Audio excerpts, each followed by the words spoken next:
स्वागत है एक बार फिर से आपका मुख्यमंत्री की सीरीज में, जहाँ पे हम पिछले 3 शॉर्ट्स में पढ़ चुके हैं मुख्यमंत्री के बारे में। आज हम पहले थोड़ा कर लेते हैं रिवीजन, जो प्रीवियस हमने पढ़ा था। आर्टिकल नंबर 164 में क्या कहता है, मुख्यमंत्री का कार्यकाल, उसका त्याग पत्र, इन सभी चीज़ों के बारे में 164 में लिखा हुआ है। और राज्यपाल क्या करेगा, मंत्री और मुख्यमंत्री को शपथ दिलाने का काम करता है। आर्टिकल नंबर 164 में क्लोज के क्या कहता है कि जो राज्य का मंत्री परिषद है उसका आकार हमें निश्चित करना है। यानी कि जहाँ पे हम देखें तो विधानसभा की जितनी सीटें हैं किसी राज्य में, उदाहरण के तौर पे राजस्थान की बात करें तो राजस्थान में विधानसभा की 200 सीट है। तो 200 सीटों का अगर हम 15% निकालें जो कि बनता है 30, तो इतने लोग ही मंत्री बन सकते हैं। इस 30 के अंदर मुख्यमंत्री भी आए, यानी कि एक बनेगा मुख्यमंत्री प्लस 29 अदर मंत्री, जो अदर मंत्री है जैसे कि शिक्षा मंत्री, जल मंत्री, ये सारे आ गए। और कम से कम कितने मंत्री होने चाहिए, तो 12। इस 12 के अंदर सीएम भी शामिल है।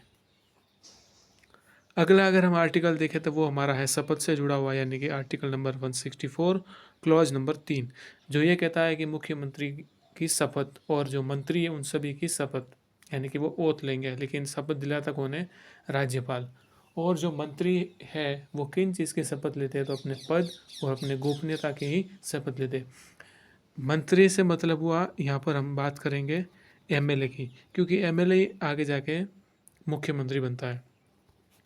अगला जो हम आर्टिकल देखें तो आज का जो हमारा आर्टिकल है वो है 164(1) क्लॉज नंबर 4, जो कि क्वालिफिकेशन के बारे में बताता है कि एक मुख्यमंत्री की क्या क्या योग्यता होनी चाहिए। जैसे कि अगर आपको टीचर बनना है तो आपकी क्या क्वालिफिकेशन चाहिए। अभी 4th ग्रेड सबसे बड़ी वैकेंसी है, उसके लिए 10वीं पास होना चाहिए। तो इन द सेंस कि अगर सीएम बन रहा है तो उसके लिए क्या योग्यता होनी चाहिए, पढ़ाई लिखाई इससे तो नहीं है, लेकिन वो विधानमंडल का सदस्य होना चाहिए, आयु उसकी 25 साल होनी चाहिए।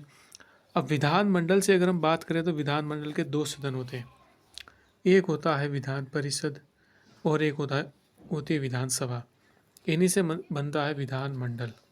ओके, विधानमंडल बना किससे, एक विधान परिषद और एक विधानसभा, इन दोनों को मिला दो तो बनता है विधानमंडल। अब हम बात करें कि बहुत से ऐसे राज्य हैं जहाँ पर विधान परिषद नहीं है। भारत के ऐसे 6 राज्य हैं जहाँ पर विधान परिषद मौजूद है। जैसे हम बात करें आंध्र प्रदेश, जैसे हम बात करें कर्नाटक, जैसे हम बात करें तेलंगाना, जैसे हम बात करें यूपी, बिहार और महाराष्ट्र। इन 6 राज्यों के अंदर विधानसभा और विधान परिषद दोनों मौजूद है। लेकिन हम अपने राजस्थान की बात करें तो राजस्थान में तो विधान परिषद है ही नहीं, केवल और केवल क्या है, विधानसभा। ठीक है, तो याद रखना जरूरी है कि जो मुख्यमंत्री होगा वो विधानमंडल के किसी भी सदन का सदस्य हो सकता है, और विधानमंडल के 2 सदन है, एक विधानसभा और एक विधान परिषद। लेकिन कभी कभार ऐसा भी होता है कि जो मुख्यमंत्री है ना तो वो विधानसभा का सदस्य है ना वो विधान परिषद का सदस्य है, फिर भी वो है मुख्यमंत्री बनेगा। ठीक है, ये लिखा है आर्टिकल नंबर 164(1) क्लोज के में योग्यता के अंदर।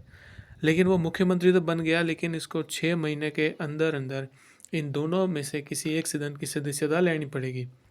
अगर या तो वो विधानसभा की सदस्यता ले ले या फिर विधान परिषद की। अगर वो मुख्यमंत्री राजस्थान से तो ऑब्वियसली बात है उसे विधानसभा की सदस्यता ग्रहण करनी पड़ेगी।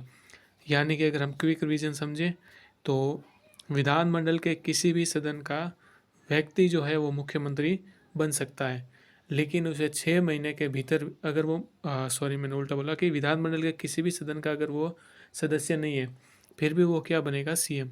लेकिन सीएम बन गया वो, लेकिन उसको टाइम पीरियड मिलेगा 6 महीने। 6 महीने के भीतर भीतर विधानमंडल के किसी भी सदन का उसे सदस्य बनना पड़ेगा। ये है हमारा आज का आर्टिकल 164(1) क्लोज नंबर 4 योग्यता के बारे में। कल मिलते हैं नेक्स्ट टॉपिक में।